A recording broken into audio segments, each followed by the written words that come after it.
My name is Bridget Berger. I'm the director of the Cape Cod Regional STEM Network and the director of STEM programs at Cape Cod Community College. So, everything that was already shared is true for us on Cape Cod. We're a coastal community. We have largely service economy jobs that most people create. What we do at the Cape Cod Regional STEM Network is we are building the STEM education pipeline from pre-kindergarten actually all the way into a career. So what we do is we work mostly behind the scenes with educators, school districts, and the approach we take is what we call the ecosystem approach. So my talk today is called an ecosystems approach to building the STEM talent pipeline, and I'm going to whiz through this. So if you have questions, then you have a slide that you want to see further, you should have this in your handout. Come see me afterward and we can talk more. So where we start with are the job projections. Essentially, engineering, computer science, IT are where the Massachusetts Business Alliance projects there will be the greatest demand for jobs. So we actually concentrate more on that in the work that we do. And I have this slide in here just to show you that Massachusetts is one of the top 6 states with STEM careers in demand. So we are just alongside California, Virginia, Maryland, Washington, Colorado in having the highest number of STEM careers and job openings on an annual basis. So the approach we take to what we do is really fostering problem solving and fostering innovation, because across any of the STEM degrees, and by STEM, I mean science, technology, engineering, and math, but actually across most jobs that you guys will do, problem solving, thinking, and innovation are these key kind of foundations to what we think really make the strongest candidates in the workforce. So you guys have probably been talking about innovation all week. So you probably know just what I'm talking about.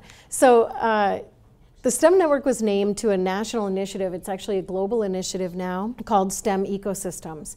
And the approach that we take is that the work that we do is based in our community.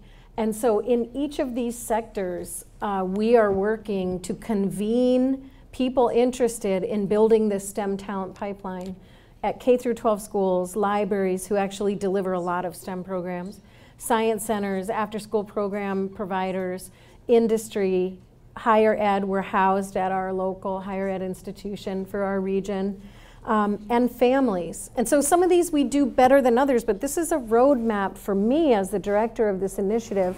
We're state funded, so we're fortunate. We don't have to go out and seek private funding, although we had a National Science Foundation grant that really put us over the top and I think helped us get recognized nationally. So twice a year I go to conferences with my counterparts in a community of practice to really learn from what the top STEM organizations like ourselves are doing around the country and around the world. And it's super exciting for me because I gain from all of their best practices. So I bring that knowledge back home in that ecosystems approach. So we went through a strategic planning process when I took the position. I had our board go through this because we didn't really have a clear vision, and I needed that in order to know what to do in my job. So what we came up with was that our mission is to be an inspiration hub for tomorrow's innovators. We do this in 3 ways: teacher professional development, we provide resources, information, and hold events, and I am certified as a STEM program developer and evaluator using the Harvard Medical School McLean Institute's PAIR program evaluation. So it's a service that I offer for organizations to really help strengthen STEM programs in our region. So this is a list of what we did. I don't know why those 2 ones are red and the other ones are white, but they're all equal. These are our achievements from last year. So I'll just rattle through these. We offer STEM professional development. We launched a teacher resource library. We hold an annual design challenge. We pair teachers with STEM-rich institutions and businesses in teacher in residence programs. We host STEM Week, which is a week of STEM events region-wide. And we hosted Waterworks, and I'll explain that in a minute. We launched 22 new VEX robotics teams, and I started a STEM mentoring program. So because we are on Cape Cod, and because I spent 20 years in Hawaii living on an island, on the island of Maui, I know that it is the water that connects us. So when you live on an island, you understand this. On Cape Cod, you mostly understand it, but we have a bridge and the mainland is right there. But really, I think there's more this consciousness of water-based economies. The blue economy is something that we're fundamentally focused on in our STEM ecosystem because it is so pivotal to so many of the jobs in our region. So we offered these PDs. I don't have to get into that. These are pictures of the teachers. This is Apple Computers offering a hackathon, codathon event. This is Engineering is Elementary, and that's our robotics coaches in the new league that we started. You will probably recognize Cape Cod Academy, who borrowed equipment from our education station. This is the education station, and so we have kits available for free to local schools, and it goes very nicely with the STEM professional development. But the reason that we use the things that we use are because they teach these thinking skills. They teach these problem-solving skills. And the main philosophy that we have is within each of the challenges that we are facing in our world today, I believe that the problem comes with the solution. The solution is back to back with the problem, like two sides of a coin. So if there's a problem, the solution is there if you're looking for it. So we kind of train kids and teachers to stare at the solution and look for the solution, because one of the things I know is that what I focus on gets bigger. What I focus on, whatever I choose to focus on, good, bad, whatever it is, it'll grow. So what we try and do is cultivate this innovation mindset. So the design challenges and the curriculum units that we hand out, which this is from the Museum of Science of Boston, they all focus on that. They all focus on where's the solution? What can I do to bring the solution? And how? And then we give them the skills. We give teachers the skills to teach that way. So here's one example, and I just want to show you this video of this winning student. So we held our cardboard challenge. So you might have heard of this. It's a global design challenge called the Cardboard Challenge, really fun story.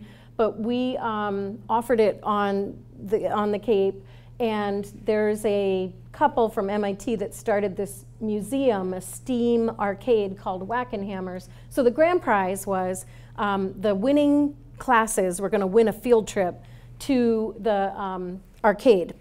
So what the students had to do is to design a working arcade game just out of cardboard, and we gave them a couple other things like tape, string, rubber bands. You could use little pieces of plastic. So we had a list of what they could do. And then they had to also submit, their entry was a 3-minute or less video about their design and how they used the engineering design challenge and that list of things that we just came up with, those thinking skills. So fast forward, we got some sponsors, that was great. And we had engineers, actual engineers judging the design. And then this is Alex with the winning design. And I just want to show you this because, I think sometimes when you look at adults doing things, you think, well, that's great for them, but how am I ever going to do this? Well, check out Alex. He's in 5th grade.